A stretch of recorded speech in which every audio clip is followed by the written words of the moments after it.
Welcome to the first airing of Memory Matters, a new 15-minute weekly program that will be addressing memory and communication issues as well as cognitive challenges that we all face in this fast-paced world in which we live.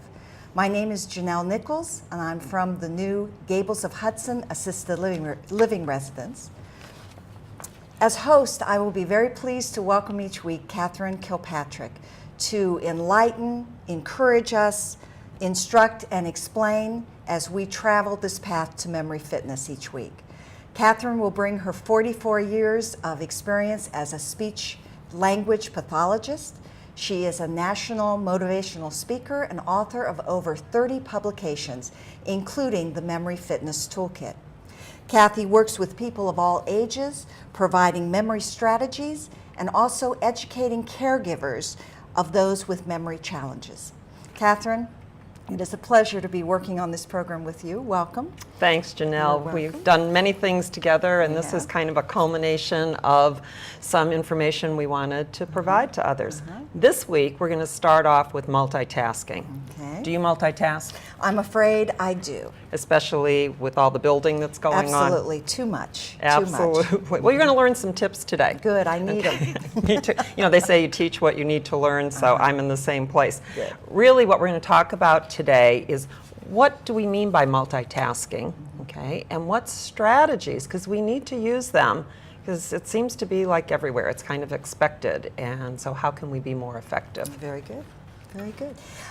Is multitasking a good thing? And the reason I ask that is because oftentimes at our facility, we get a lot of applications. And on that application, people will list multitasking as one of their outstanding qualities. Is that a good thing? You need to have them listen to this program after we I get done. What I want to do is give you an example. I was relaxing one evening on my couch, and I decided to watch an old movie, and I didn't feel like moving, so I had my beverage, and I had my laptop, and I had my work computer and my cell phone, and I keep my home phone there because we get all those random calls all the time, and you know, just to kind of shut off the ringer. And I decided to call one of my patients. So I picked up the TV remote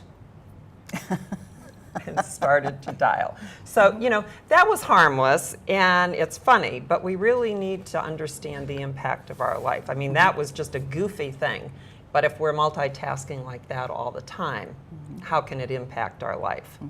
I did a goofy thing just this morning, and as I was getting ready to come to this taping, and I had my bag, my briefcase, my purse, my lunch, and I had a bag of trash. And the trash was supposed to go into the trash can in the garage as I loaded the car up, but the trash has come with me to work this morning, so. Oh, I think there's a trash can out there. Maybe we can dump it when Maybe I can get rid of it here. Okay. Let me give you a couple of facts about multitasking. Actually, we think we're saving time, but we really aren't. Later in some other programs, we'll talk more about research, but basically it takes 1.5 times longer to do something when we're multitasking. And here's the key. Like what I did, but maybe it's something more significant, you're doing medications or something like that, we're likely to make more mistakes. It can tend to lead to stress. And at the end of the day of multitasking, you are tired, way more so than normal. So we could wash the windows, which is a rote physical activity, and tell someone a story. And that is fine. But what happens if you're trying to balance your checkbook and you're giving someone directions? You can't do both of those at the same time. The other thing is we don't multitask. Did you know we task switch? Task switch. So, I've not heard of that. Okay. What is that? So here's an example. The grandmother is up early and she's doing her checkbook and she's having trouble balancing it, and she gets a phone call. Her grandchild needs to be picked up from school because she's sick.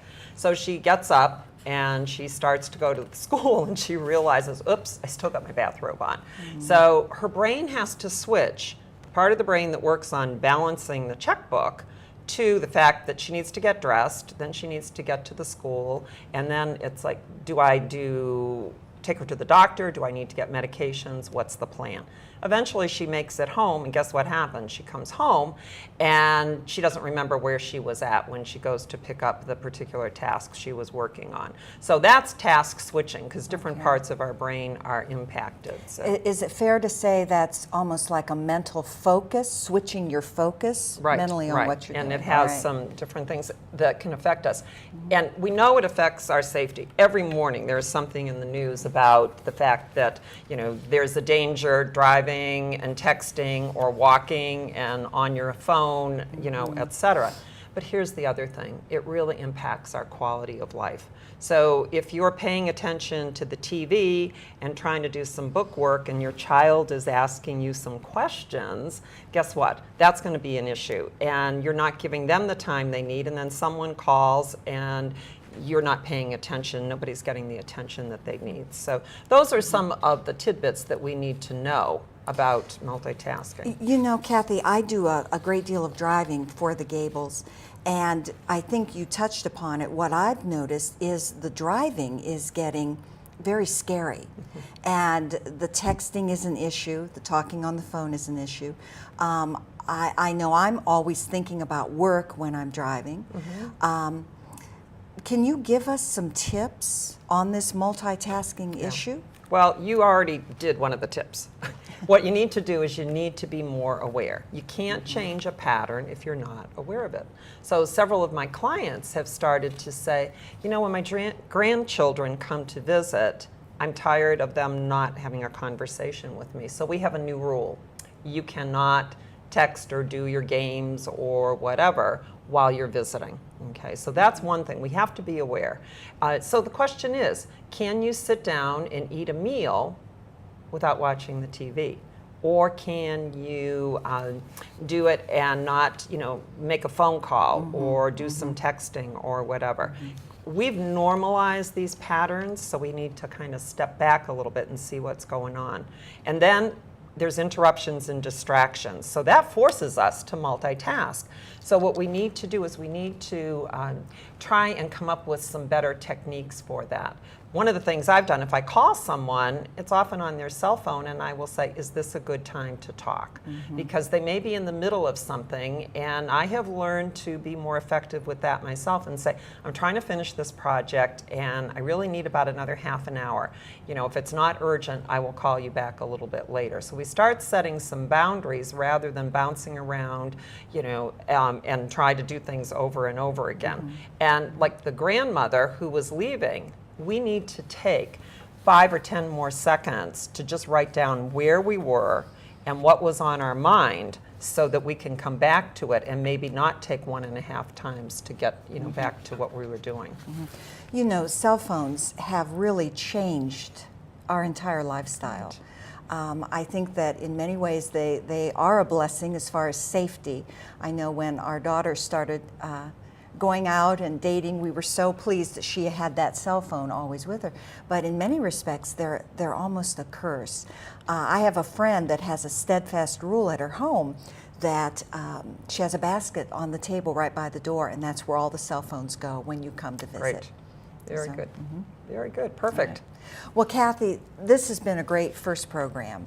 And as usual, in your speaking and your teaching, my favorite thing about it is the practical aspect that you bring. Not just ideas, but you give us stuff that we can take with us.